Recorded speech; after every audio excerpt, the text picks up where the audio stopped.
International student হিসাবে দেশের বাইরে সবচেয়ে কষ্টের কাজগুলোর মধ্যে একটা হচ্ছে রান্না করে খাওয়া। যদিও সবার জন্য এটা কষ্ট হলেও রান্না করাটা আমার সবচেয়ে পছন্দের কাজগুলোর মধ্যে একটা।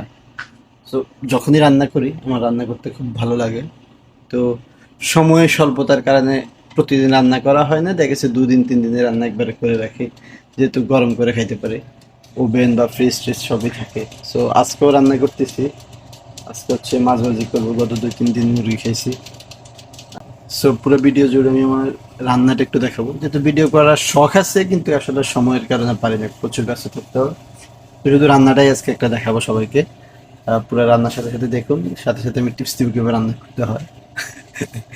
ওকে, এখানে আমার হচ্ছে টমেটো কেটে রাখছি, কাঁচামরিচ, পেঁয়াজ, এটা হচ্ছে আদা রসুনের পেস্ট, অত ঝামেলা নেই, এভাবে কিনে নিয়ে আসলে হয়। তেল এতটুকুই। ধনিয়া আছে ফ্রিজে, ফ্রিজ থেকে ধনিয়া বের করে রান্না শুরু করে দিব। Let's start it.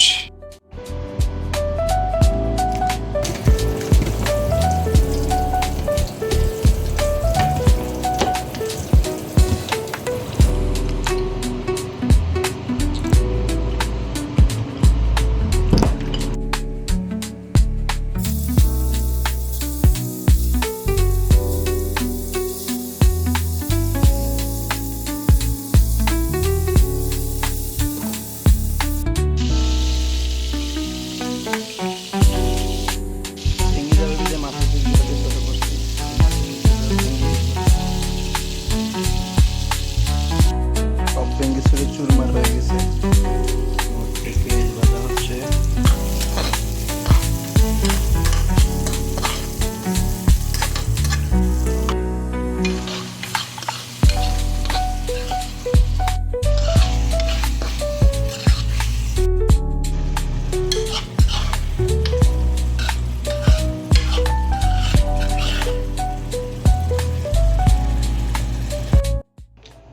সকাল 10:30 বাজে, এখনো তেমন কিছু খাইনি, রান্না মাত্র করতেছি, খিদে লাগছে, বিস্কিট খাচ্ছি।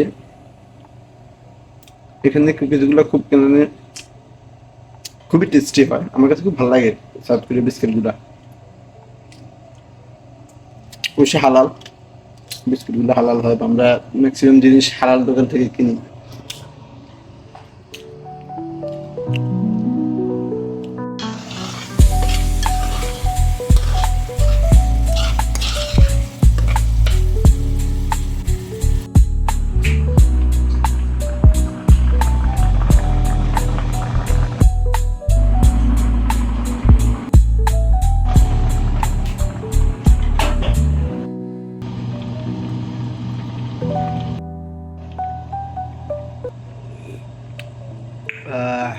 দুনিয়ার সকল মানুষ ফেল আমার রান্নার কাছে, আমার মা ব্যতীত। ওইসব আমার মা দুনিয়া বেস্ট রান্না করে, তারপরে যদি কেউ করে আমার মায়ের পরে বেস্ট রান্না সেটা হচ্ছে আমি করি। ব্যাস, আমার 2 বোন একটু একটু করে, অত ভালো করে না, আমার মতো করে না আর কি। আমার মায়ের পরে দুনিয়াতে বেস্ট রান্না আমি করি।